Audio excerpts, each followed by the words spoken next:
So I came into cyber through the sort of homeland security route. I got out of college 2001. And so my first job was working on this new concept called homeland security the week before 9/11.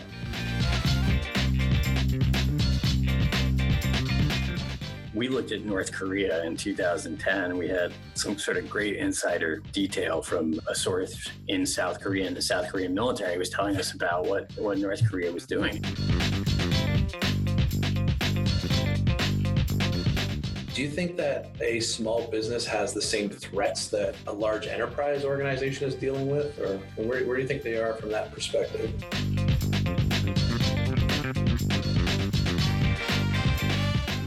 Hey everyone, welcome to the Hilt.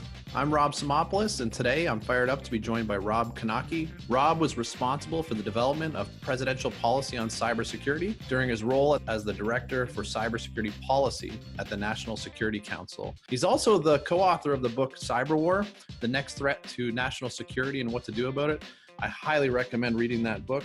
He's also just about to release another book called The Fifth Domain, Protecting Our Country, Our Companies, Ourselves, and the Age of Cyber Threats. Boy, that's a mouthful.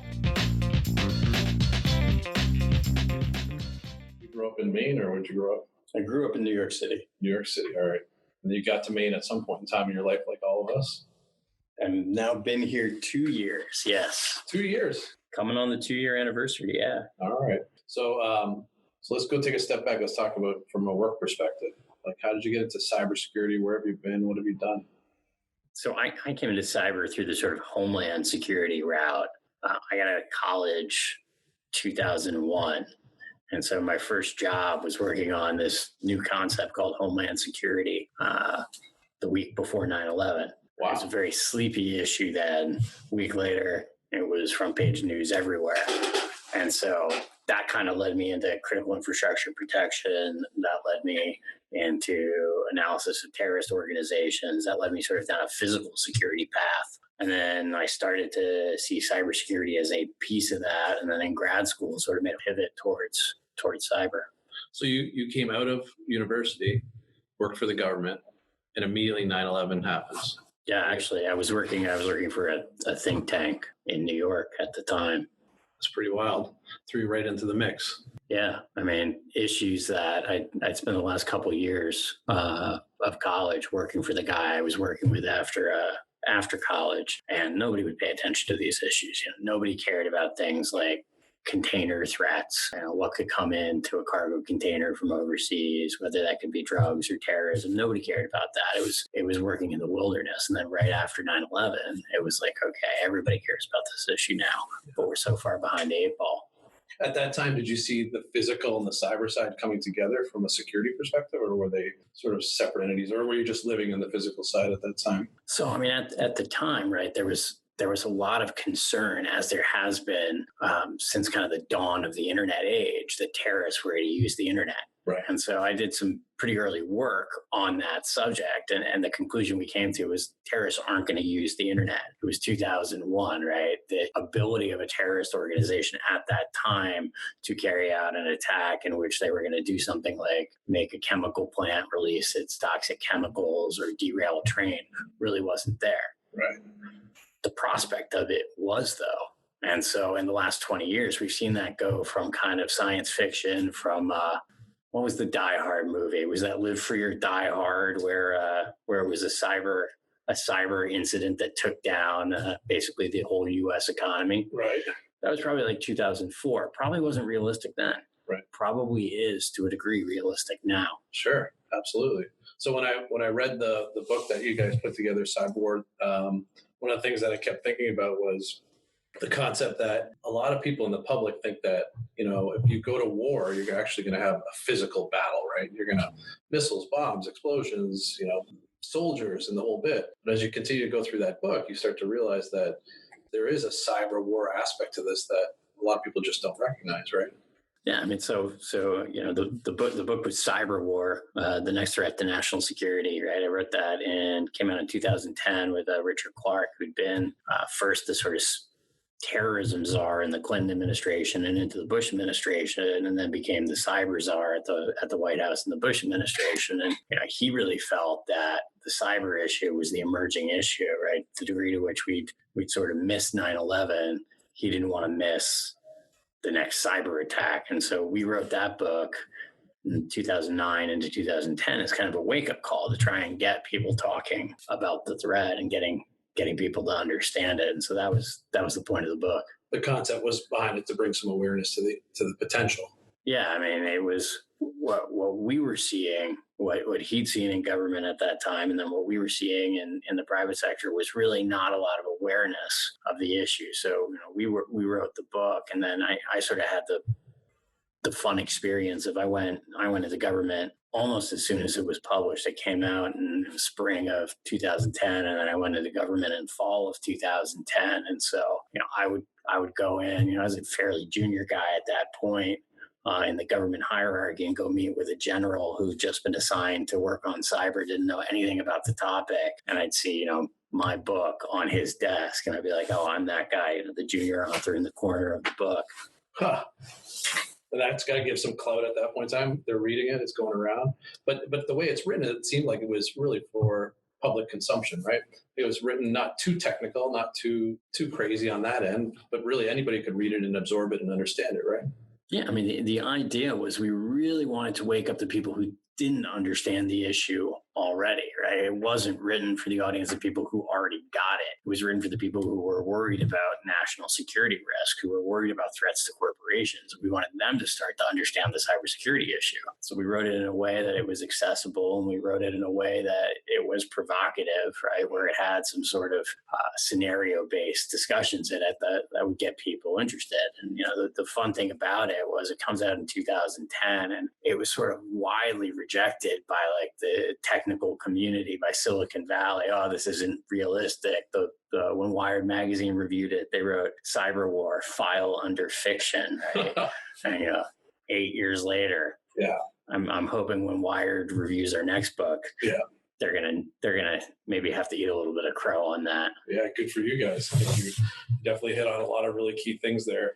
One of the interesting things is that the U.S. military on their physical side, on actual military action, is like they spend $600 billion a year or something like that. But if you compare it to other countries, even the next 7 or something like a number like that, don't even compare in their military spending, right? So from a cyber war perspective, it means that smaller countries can have cyber soldiers, or I think you guys call them cyber warriors in the book, to attack other countries at a lower cost. Does that sound about right?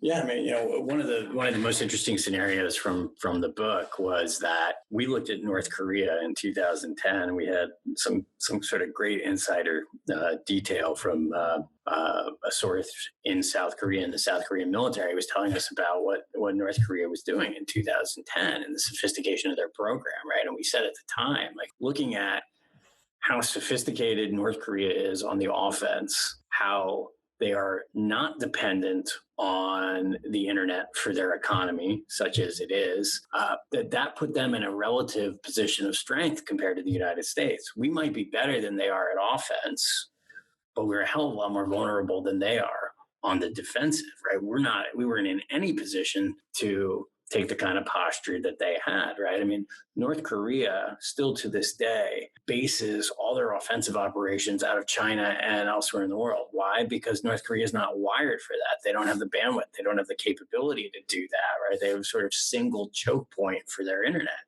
Right. And so from that perspective, right, they're very well defended in cyberspace because they're not dependent on it. One way in, that's what you're saying. Exactly. All right. Compared to us, where everything's pretty well wide open. Exactly. Right. So when we talk about the internet and the insecurity in it, I think that in the book it talked about 5 different, key elements as to why the internet is insecure. Do you think that we're ever going to have a secure internet? I mean, the short answer is probably not. But if we do, we're not going to like that outcome, right? So what we're seeing right now is that the United States sort of continues to promote the internet as it's developed kind of from an evolutionary basis out of the Defense Department in the 1960s to today. It's open, it's global, it's interoperable.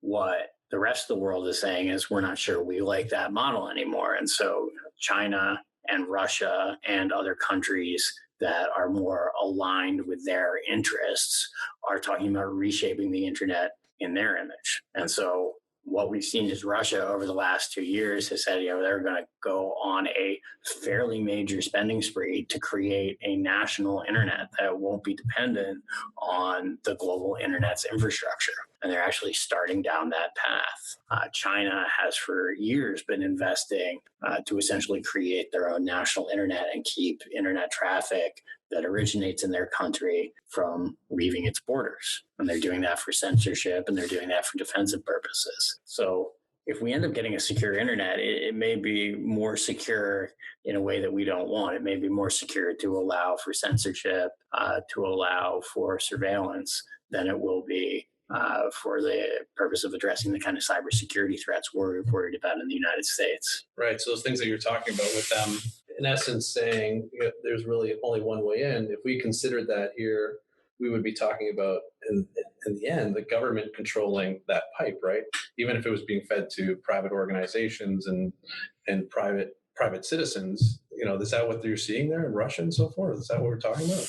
Yeah, I mean, what we're talking about, and we're seeing this in Australia, and we're seeing discussions of this in the UK, right, is this idea of, okay, the government needs to be responsible for securing the internet. This is a national security responsibility. And so therefore, the government needs to have access to the data and the information. And so there are efforts to limit things like encryption, which you actually want to do for security in the name of security. And so it's not a really great path we're going down. I get in a lot of fights with policymakers in Washington over this issue, because many of them, when they start looking at the cybersecurity issue, they say, okay, if it's North Korea, if it's China, if it's Iran, if it's Russia, that has to be the U.S. government's responsibility, right? We can't expect J.P. Morgan to defend itself against these threats. We need to do it. You say, okay, well, how are you going to do it? Where are you going to sit? Look at all the packets. Where are you going to get the technology that's better than private sector technology? How are you going to be able to stop this threat that you say the private sector can? And at the end of the day, what it looks like is a very different model for the internet, right? In which essentially the government would own and operate all the infrastructure, have access to all the data. That probably isn't compatible with the US economy. That's probably not compatible with our values. It's probably not compatible with the Constitution. So the Russians and the Chinese may go down that path. I'm not sure it's going to work for cybersecurity, but they may do it for those other reasons. Right. It's not going to work for us. Right. And so we know the internet today is pretty insecure, but then we also need to talk a little bit about from the supply chain perspective, because we continue to hear more and more about rogue devices. I think Bloomberg did a whole story about these, the size of a rice grain being put on a server motherboard that maybe had a backdoor or something else on it. Are these rogue devices and supply chain attacks? Are these the real deal in your opinion? Are these happening? Or have you seen this out there? So, I mean, what you have to understand, I think, about the supply chain attacks, right, particularly on hardware, is it's absolutely scientifically possible to do this, right? And so you're dealing with a situation in which, all chips are being manufactured in China, right? So they have access to the hardware. And if they want to manipulate it, they probably can. And it's going to be almost impossible to detect because of the number of permutations and combinations that you're talking about, right? Figuring out if a chip has actually been tampered with is really, really hard. So it's absolutely a risk.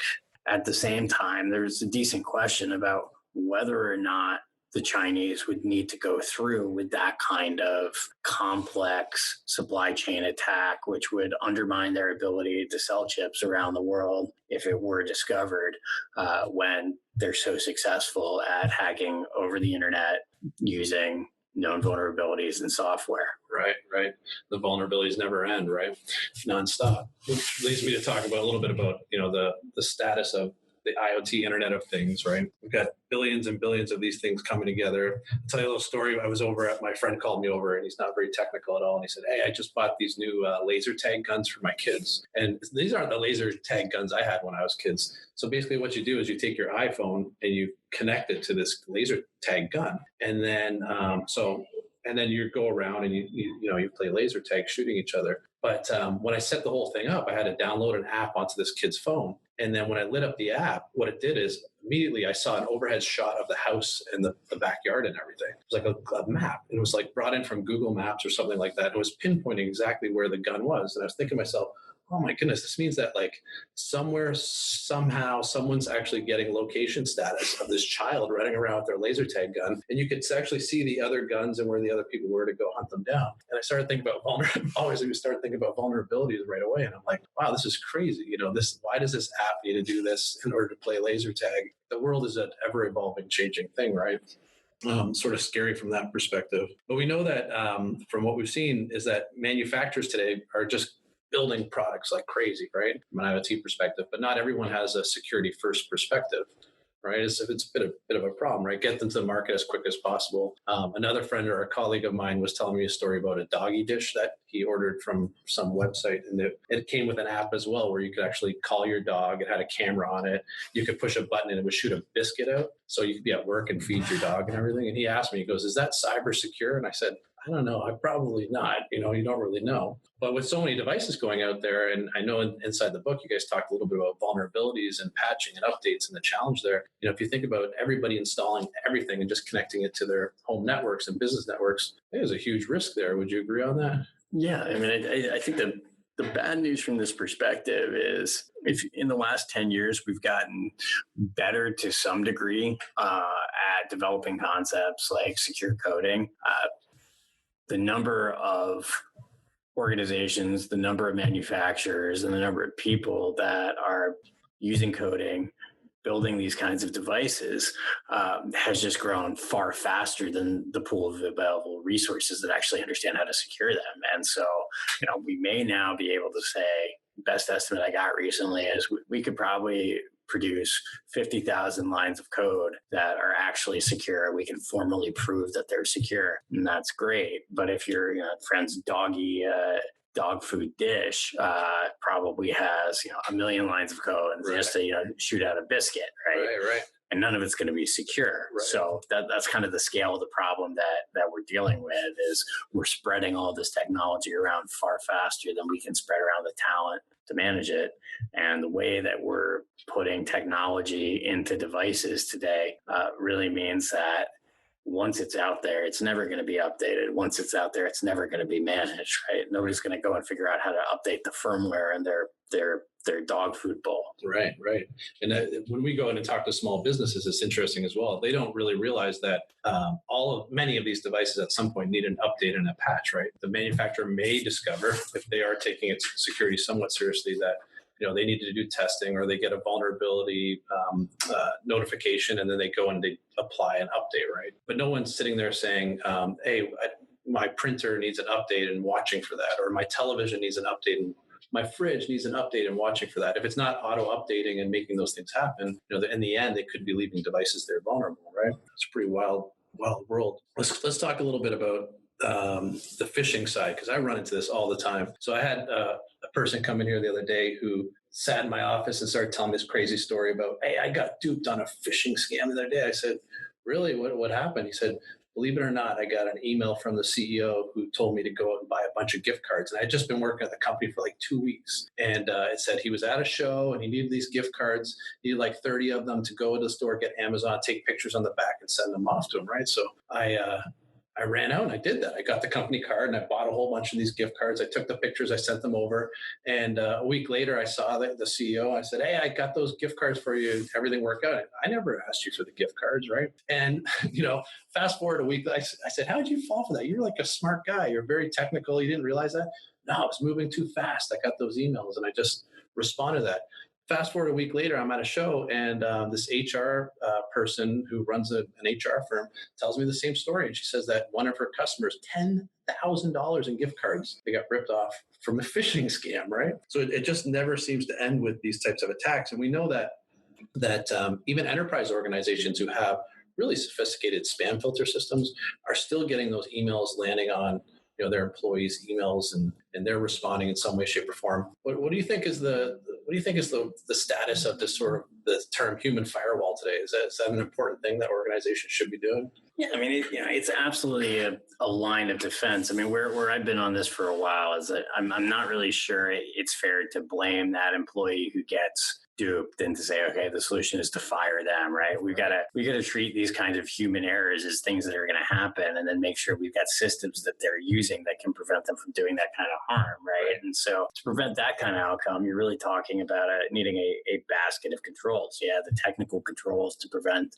that email from getting to them, some training so they may recognize that, and then thinking about your financial controls on the back end in your organization so that kind of thing doesn't happen, right? So this gift card scam is going around right now, right? And so you may want to think about how are you going to detect some employee falling for that kind of activity, right? My hope is that also the credit card companies are getting smarter at understanding that this is actually fraud. And I think there's an open question whether or not, credit card companies should be actually responsible for that. Because if you see somebody going out buying, this many number of gift cards, it may be worth flagging that as potential fraud, halting the transaction, right? Somebody's out $10,000 at each of these companies. So we need to think a little more holistically about how we address this problem, right? You got to think about the fact that these criminals are every bit, if not more sophisticated than the companies that they're targeting. They're using the latest in machine learning and data analysis to figure out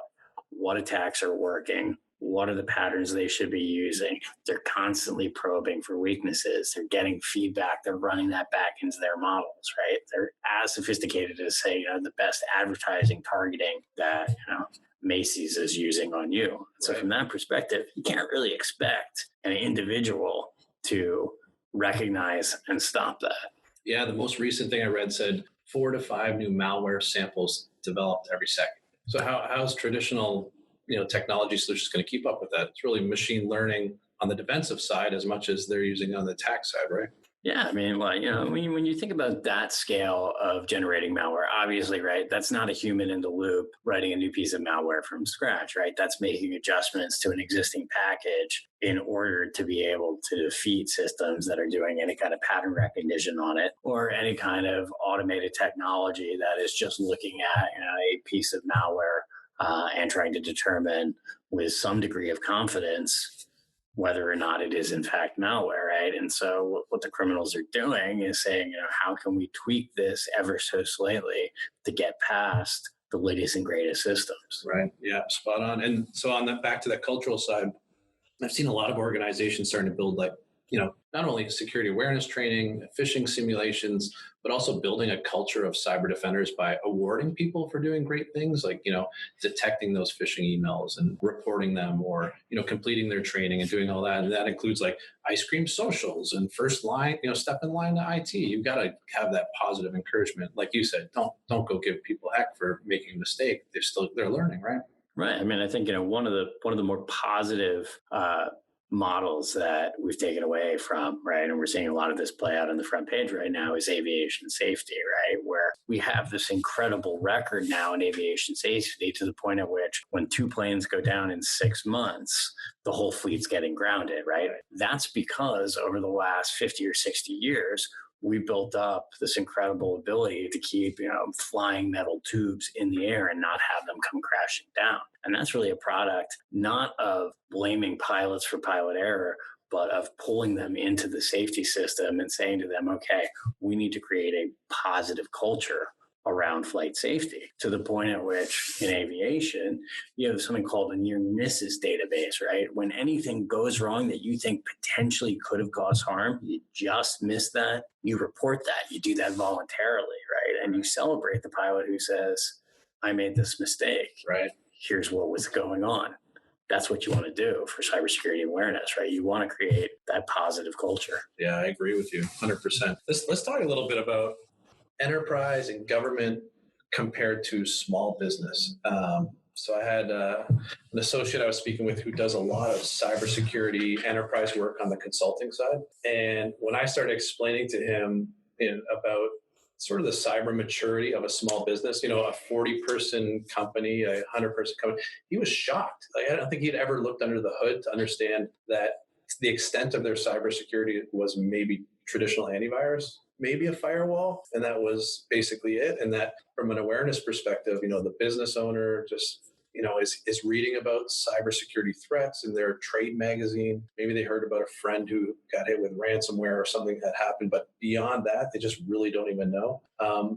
When we think about that, do you think that a small business has the same threats that a large enterprise organization is dealing with, or where do you think they are from that perspective? Any thoughts? Yeah, I'm going to give you the most terrible answer, which is it depends, right? I think there's a certain perspective where you want to say, as a small business, okay, there's a universal threat out there that is touching everything. It's universal, it's automated, and it's opportunistic, right? And so if you have a website, if you use computers, if you have a smartphone, if you have an email address, you're going to be targeted, right?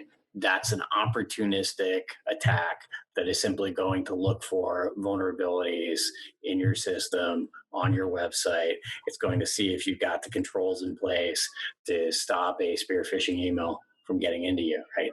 That's global.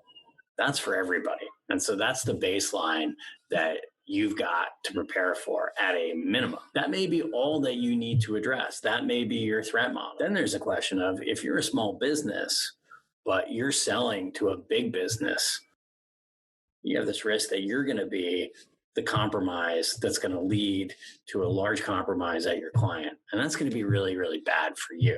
And so, let's say if you're selling to, pick a big company, Morgan Stanley, you've got to recognize that if Morgan Stanley has buttoned up their own cybersecurity to a degree to which they're very hard for a criminal organization or a nation state to penetrate, they may come after you as a supplier to Morgan Stanley, compromise your network, and use that as a pathway into their big target. We're seeing this more and more. This is what happened with Target in their 2014 breach, where the adversary came in through an air conditioning management company. Right. We're seeing that a lot now. Yeah, so we definitely have seen a step up where those larger enterprises are doing third-party assessments of the smaller vendors, right? Assessment letters asking them, what does your cybersecurity program look like? Do you have policies, plans? Are you training your team? Are you doing testing on a regular basis? It's basically saying, how are you protecting our data and the access to the data that you have on our companies? And some of these small businesses have crazy amounts of sensitive data. So if you think about, for instance, maybe the HVAC company, but let's talk about like a physical security company. A company goes into a bank or a hospital that installs cameras or card readers and things like that. They quite often have like wiring schematics of the network topology. They also know all the IP addresses. They have the MAC addresses. They're deploying devices on site. They're storing that information inside of their own networks. Makes sense that that big entity is going to be asking them, how are you protecting that information that you have access to, right? So those third-party assessments are definitely stepping up. Some of them are automated too, right? There's tools out there that these enterprise organizations are running that are giving scores and providing grading of these small organizations too to see where they stand. Yeah, I mean, so if you go to a major bank today, right? They've hired all my ex-government colleagues out of the CIA and NSA and the Department of Homeland Security, and they're standing up these massive intelligence fusion centers with in some cases 1,000 analysts working at them, looking at their risks globally, and those risks include supply chain risk. And so they got a big dashboard where they're integrating multiple data feeds from companies like BitSight, Security Scorecard, right? At any point, they can pull up your company's score and to say, hey, out of an 800-point scale, you're at a 560. What happened? You were at a 640 last week. Oh, okay. You have 3 new vulnerabilities that came out last week that you haven't patched on your website. Right. You may get a call or you may get an automated email from your supplier. They may say, hey, what's going on here? They may say, hey, you're out of compliance. They may say, hey, we're going to suspend our contract with you. Right. This is happening. This is the reality for a small business. If you're a small business that sells to a big business, you got to be thinking about these risks. Absolutely. So one of the things I wanted to talk about was, trying to get aligned and understand what these small businesses can do. And so we know that there's a number of frameworks that they can follow, right? NIST and Center for Internet Security. And, if you put some of those controls in front of the average business owner, right, and ask them to go through that and start protecting their organization, they're going to say, this is crazy, right? Really super complicated. I know that NIST is starting to look at trying to develop a true small business framework, something that's maybe a little easier, but how does a small business, go about doing that? We know that sometimes they're under compliance, right? So they have to follow those frameworks, but there's a lot of entities today that they're not under compliance. But we talk about the third party push down and the assessment process, probably pretty important for a small business to get things in check as well, right? Oh yeah, I mean, so I'm a big fan of NIST and what they've done, but yeah, it's pretty complicated, right? The NIST cybersecurity framework, I think, goes from 4 or 5 major functions to 90 categories of activity to God knows how many subcategories of activity. So it's a pretty large piece of compliance work you need to do if you're going to use that to figure out what you should be doing. I've been a big fan of some other efforts in the space that have sort of said, okay, every business should just look at this set of controls, these 4 or 5 things that you want to do as a baseline wherever you are. And it was part of a team working at Booz Allen Hamilton, one of the big government and private sector consulting firms in this space. And what they did is they just looked at threat data. Verizon puts out a big report on data breaches every year. And they said, okay, let's start with what are the commonalities in most data breaches? What went wrong? And so they said, focus on a couple things like multi-factor authentication, absolutely critical, right? 85% of incidents involve weak or stolen credentials. So what are you going to do to address that? Yeah, you can up the sophistication of your password. You can change them more regularly, but add a second factor. That'll address it. We've already talked about spear phishing here, right? One of the main vectors of the way that adversaries get into networks, right? They send an email with a malicious payload, a malicious URL. What are you going to do about that? Well, you got to filter your email, have technical controls, but also train your employees, right? You do those kinds of things, you're going to dramatically reduce the risk to your company. And then finally, if you can't get in those ways, if you can't use a stolen credential or a weak credential, if you can't get a spear phishing email past your employees, you may look at what are the remote vulnerabilities, right? What is the internet exposing, and how are you going to compromise those systems? So look at known vulnerabilities on those systems, make sure you're patching those, right? You do those kinds of things, you're going to be a lot better off than almost every other company operating at your scale in the United States. Right. That's where it comes down to vulnerability scanning and penetration testing and so forth. So I was at a facility the other day where the IT person was telling me a story about one of the employees took a laptop home. I guess it got infected. It was timed somehow so that, maybe not intentionally, but it was sort of time so that when they brought it back into the company network, it did launch ransomware. So it hit that laptop and then it started moving laterally and it basically took down the whole facility. I think that 200 or 300 people there. And he felt like he was in a good spot. He was able to get things back up and running in a couple of days. He had backups in place and so on. But, ransomware continues to grow. We saw just the other day, city of Albany, right, in New York, they got hit. And I don't know if they're still dealing with that or not. City of Atlanta spent $2.6 million trying to recover from that. This thing just seems to be like a great attack method. The most recent thing I read was like $8 billion was the estimated cost of ransomware last year alone. So, these types of things happen. And if you're allowing employees to take devices home and outside the network, and you got to start thinking about policies and putting rules in place. Would you agree? Yeah, I mean, I think ransomware, I have a friend who I've been on a big kick saying that I think that we should make it illegal to pay a ransom, right? I think that's feeding the underground economy. My friend who's an ex-Gov guy and a CISO at a bank now said, he has the opposite view. He thinks that ransomware is essentially the regulation for cybersecurity that Congress hasn't passed. It's what's getting small businesses to finally take this risk seriously, because a lot of the time for the small businesses, right, it's that third-party risk. It's my system gets compromised and it's used to compromise my suppliers, my vendors, my customers, right? Ransomware is actually hitting the individual company and the target. And so it's like, okay, I'm bearing the impact of it. That's right. And it's that wake-up call. And I mean, it is widespread and it's everywhere. For the most part, for the small business risk, this is commodity stuff, right? This is a preventable problem. Yeah, there are larger scale ransomware attacks where, they're going to use stuff that nobody else has seen before. They're going to spend months planning it, right? It's going to be like an advanced persistent threat operator coming at you. That's not going to be the case for small businesses, right? With small businesses, there's only so much time and energy and value they're going to put into trying to compromise your network because there's only so much value they can get out of it. Right? And you want to make it that much harder and that much more expensive. So it's not in their interest to come after you. So they're not going to do that targeted attack on you. Right. And so it's interesting you mentioned about like paying the extortion fee, because a lot of the cyber insurance providers today have extortion included in their coverage, right? So if you do get hit with ransomware, they'll pay the fee if they can't get you back up and running and take care of that. And you're right, it's never going to end if you keep paying cyber criminals for their crimes, right?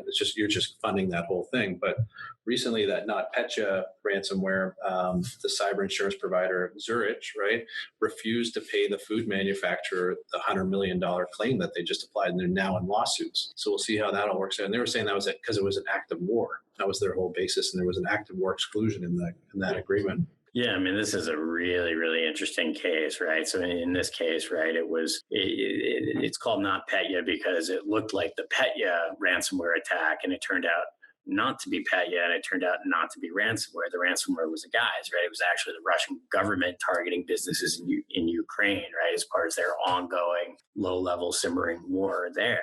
And so what happened in this case is that series of major multinational corporations that were operating in Ukraine, had research and development and other operations there, got hit with this malware, filed claims with their insurance providers, and their insurance providers said, oh, we got a force majeure clause, right? In case of active war, this does not apply. And the U.S. government has said, this was the Russians and it was hostile activity. We're not paying. Right. So that's been pretty interesting. It's opened up this conversation about, well, what's the value of having cyber insurance if, there's just going to be this effort to say, oh, we don't have to pay because it was a nation state actor.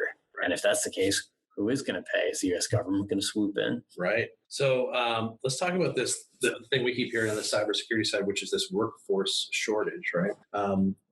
They're saying right now that there's already a shortfall, like 300,000 cybersecurity professionals, that by 2022, there'll be 1.8 million unfilled positions worldwide. And one of the things that I keep thinking about is that how wide cybersecurity really is, right? So I was talking with someone in our industry who said to me, I know pen testers who just specifically pen test autonomous farm vehicles. Like that's what their specialty is. So those tractors that drive up and down, they're monstrous in size, right? And they're doing the harvesting and so on. They drive on their own, I guess, now. And these pen testers do it all day. So if you think about just even the role of a pen tester and the need to do that for autonomous vehicles and farm tractors, and then you've got to pen test applications and so forth, are we ever going to have enough people to sort of perform these tests today? I think we're, in the end, probably in a pretty, whether it's a great opportunity for people to get into the business, but at the same time, there's a challenge there.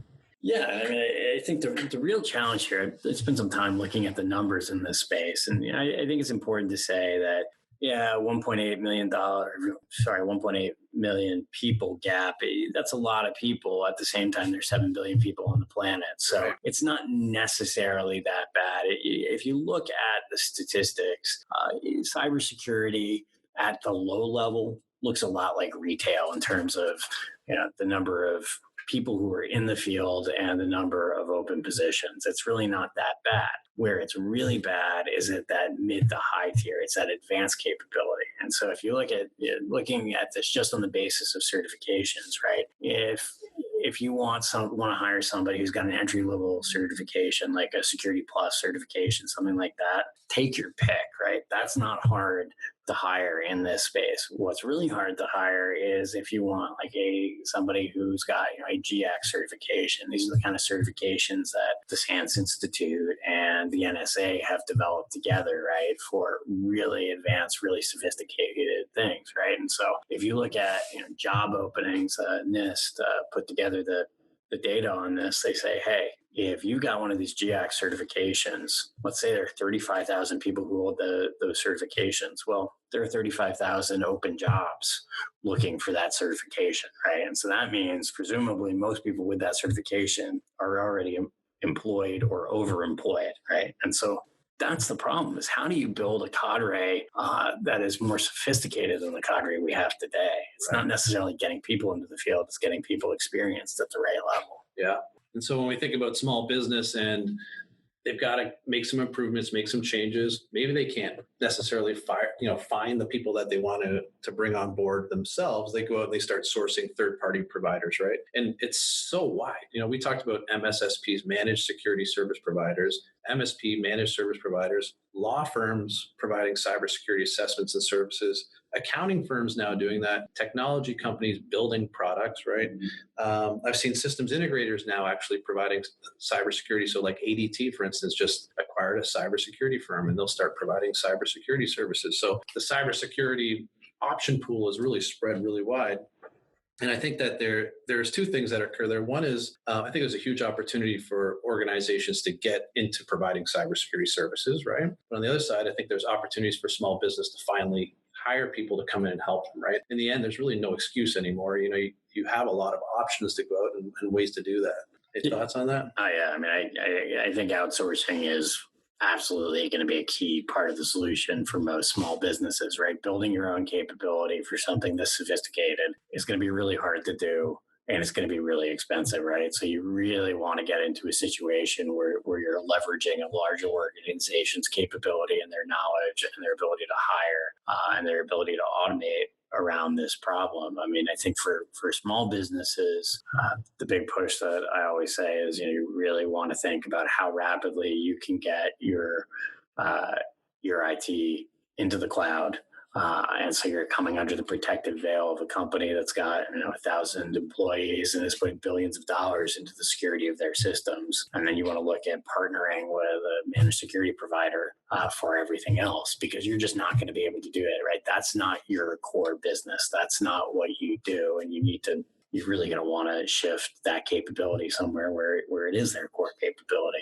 Right, absolutely. All right, so you told me you're coming out with a new book. Tell us about the book. When is it coming out? What's it going to be about? So the book comes out in July. It's again with Richard Clarke, my co-author on cyber war, and really it's almost sort of a 10-year look back at this issue and how it's developed. Right, we wrote cyber war to sort of be this call to action, right? This warning shot across the bow to everybody to wake them up on the issue. Well, this book, it's called The Fifth Domain: Protecting Our Country, Our Companies, and Ourselves in the Age of Cyber Threats. This book's really about what do we do about the problem? What have we learned over the last decade since we wrote Cyber War about successful cybersecurity? And I think it's actually a pretty optimistic book at the end of the day, because we think managing this cyber problem is actually possible. We don't need to reinvent the internet, as we talked about. We don't need to change the way we do business. We just need to invest appropriately and get the incentives right. And we think that's possible. We think we have some good stories in there about companies that have actually done that. Awesome. And when's it come out? July? It'll come out July 17th. Excellent. All right. Before we finish up, we both live in this great state of Maine. There's a reason why we're here and we stay here. Give me 3 great things about Maine that you'd love to share with everybody. It's April and I'm going skiing this weekend, so that's not bad. There you go. An hour and a half from some great mountains. In May, sailing season will start, so I'm excited about that. And we've got probably the best breweries anywhere in the United States. We got some really great beer. So I'll go with those 3 things. What are your 3 things? Spot on. I love Maine in the fact that, yes, you can go skiing in the winter. You can be on the beaches in the summer. It's a small city, and if you want a big city, it's an hour and a half to Boston, right? You can go and enjoy Red Sox, Bruins, whatever you want to do in the big city life. And why would you want to do that when you go to Sea Dogs right here? That's true. That's a great point. Sea Dogs right here. It's a great place to live, great place to raise a family. It's the reason why we stayed here. I don't know if I ever told you the story, but when I moved down here from Toronto, I flew back and forth for 6 months while my family was up there. And then my wife moved down with the kids when school finished in June. She was here for about a month and a half, and she turned to me and said, I want to live here forever. This is the greatest place on earth. And I said, I agree with you. We got to figure out how do we make that happen. So, hey, Rob, thanks so much for joining me. Appreciate your thoughts here. I think it was great. Thanks so much. Happy to do it, Rob. Appreciate it.